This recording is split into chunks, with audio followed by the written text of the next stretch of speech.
Here we will learn to find limits by factoring and using conjugates. Now I want to remind you that if you have a question like limit x approaches 0 and say you have 3x over x. Now if you try to plug 0, then you get 0 over 0. If you have that 0 over 0, you can't say what the answer is because this is what's known as an indeterminate form.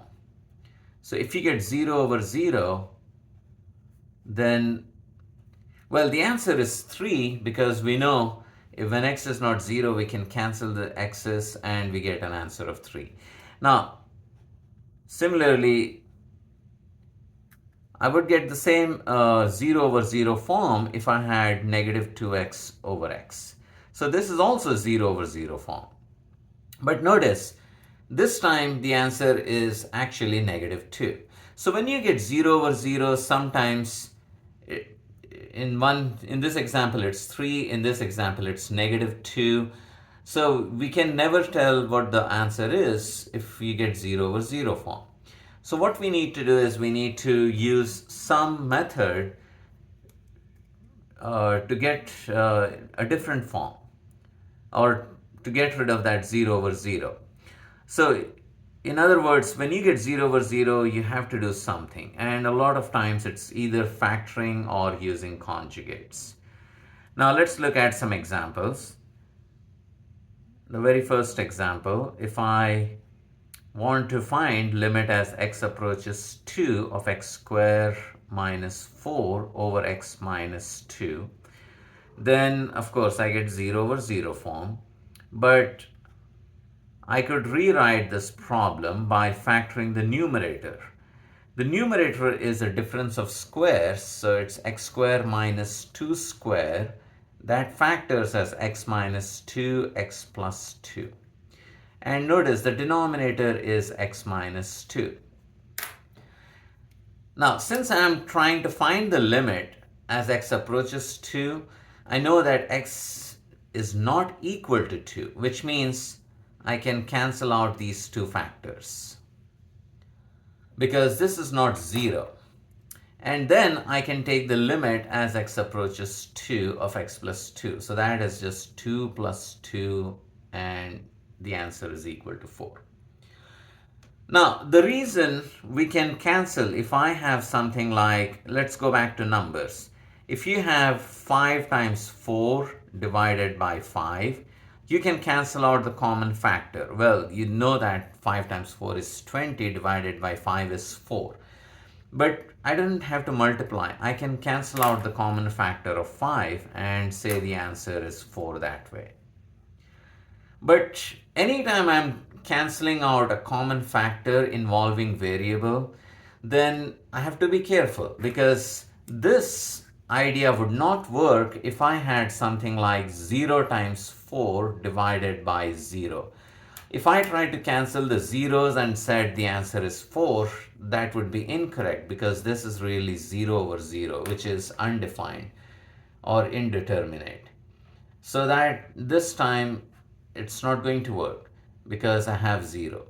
So what I don't want is to have to divide or remove a common factor of 0. If x is not equal to 2, that means x minus 2 is not 0, then I don't have this situation, but I have something like this. So we can remove the common factor. Now, in order to be able to use this idea of factoring, we got to know some common factors. So let's talk about difference of squares. A square minus b square. We can factor that as a minus b, a plus b. And you all might remember this from algebra. And some things that are not as much emphasized in algebra are the difference of cubes. So if you have a cube minus b cube, you can factor that as a minus b times a square plus ab plus b square. Now you can multiply this out and see that it simplifies to a cube minus b cube. Now notice if this was a square, a square plus b square could not be factored. But if I have sum of cubes, a cube plus b cube, I can factor that. Now, the factors for this is if you have a cube plus b cube, you're going to have a plus b in this binomial factor, and you would have a square minus ab plus b square. And again, you can check this. So these are some of the factors that would be helpful. Now, what are conjugates? Let's talk about that.